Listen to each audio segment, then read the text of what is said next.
큰 걱정거리를 안겨주고 있습니다. 어떤 내용인지 알아보았습니다. 2020년 도쿄올림픽을 두고 이럴 바엔 반납하자는 의견이 일본 내에서 쏟아지고 있습니다. 1일 요미우리 신문에 따르면 마라톤과 경보를 도쿄가 아닌 삿포로에서 개최하기로 공식 발표했다고 전했습니다. 코이케 유리코 도지사는 올림픽 개최 도시로서 IOC의 결정에 동의할 수는 없지만 대회 성공을 위해 방해하지 않을 것이다.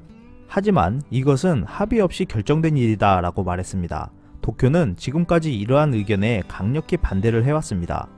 IOC는 2020년 7월 24일부터 8월 9일 기간 동안 초고온의 한여름의 도쿄는 선수는 물론 관중까지 견디기 어렵다고 전하며 이전 이력만 봐도 그 기간 동안 1900명에 가까운 부상자가 나왔기 때문에 이같이 결정했다고 합니다.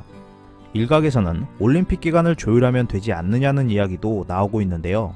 이는 올림픽 흥행을 위해 미국의 내셔널 풋볼리그 시즌 개막과 야구 메이저리그 플레이오프, 유럽 축구 시즌 등 다른 스포츠 이벤트와 겹치지 않게 스케줄이 짜여져 있는 상태여서 사실상 기간 조율이 불가능하다고 합니다. 이러한 소식을 접한 일본인들은 도쿄에서 제대로 개최하지 못할 거면 반납하는 게 좋다라는 말이 나오고 있습니다. 일본은 무더위 대책으로 물 뿌리기, 인공눈 뿌리기, 부채 배포 등 다양한 방법을 활용하려 노력 중인데요. 일예로 카누 경기장은 예산이 부족하다는 이유로 지붕을 절반만 지었는데 지붕만 다 지었어도 이런 방법들보다 좀 더 시원하지 않을까라는 생각이 듭니다. 결국 더위 대책으로 도쿄는 300억엔이 낭비되는 상황이 펼쳐지고 있고 마라톤 준비를 위해 또 300억엔에 가까운 시설 비용이 소요될 것으로 보고 있습니다. 일본은 처음 돈이 들어가지 않는 올림픽이라 단언하며 기존의 경기장을 활용한 가장 효율적인 올림픽을 치를 것이라 자부했었습니다. 하지만 이미 수십조 원의 천문학적인 자금이 투입됐고 아직도 투입될 자금이 예측도 되지 못한 상태로 준비되고 있습니다. 도쿄올림픽의 걱정은 이것뿐만이 아닙니다.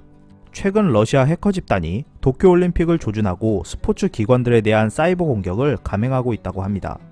이를 감지한 마이크로소프트 보안 연구자의 블로그에 따르면 19년 9월 중순부터 적어도 세계 대륙의 16개 스포츠 단체와 반도핑 단체를 대상으로 이러한 시도가 나타났다고 했습니다.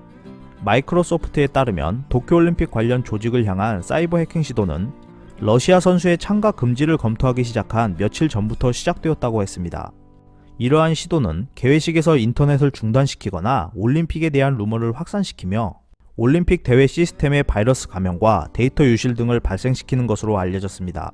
문제는 이러한 사실을 알려줘도 일본이 만전의 준비를 하고 있지 않다는 것인데요.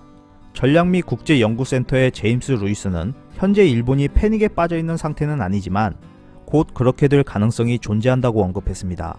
도쿄올림픽을 준비하는 일본이 무더위와 러시아 해킹그룹에 어떻게 대처를 할지 이목이 집중되고 있습니다.